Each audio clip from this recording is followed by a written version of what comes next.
hiji waktu pamajikanana nyusul papanggih jeung eta jajaka kuring teh kaduhung ninggalkeun Ayub sesoranganan bari keur gering kuring hayang tepung ayeuna jeung Ayub di mana Ayub bari eta teh salakina ceuk Nabi Ayub deuk naon anjeun ka Ayub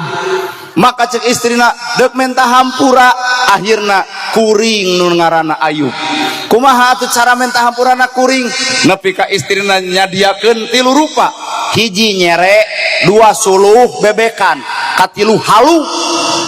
deuk menta hampura ka salaki nyere suluh halu mangga akang supaya akang ngahampura abdi tina doraka bade ditengeul ku halu mangga geura pilih awak abdi nu mana bade ditengeul ku nyere pek geura cepret abdi bade ditengeul ku suluh bebekan silahkan mangga ibu lakukeun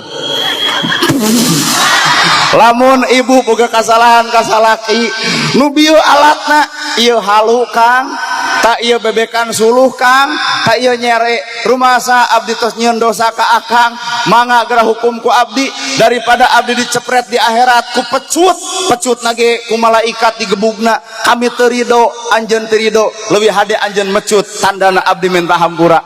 karek ge salaki ibu nyokot kana nyere ibu jeung nyokot halu sok maneh ku nyere aing ku halu sia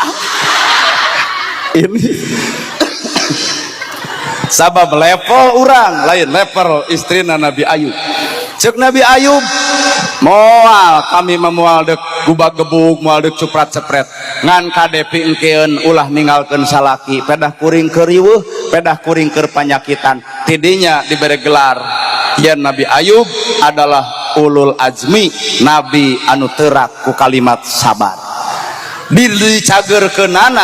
dicageurkeunana Nabi Ayub cenah cek ilmu sejarah di bulan Muharram.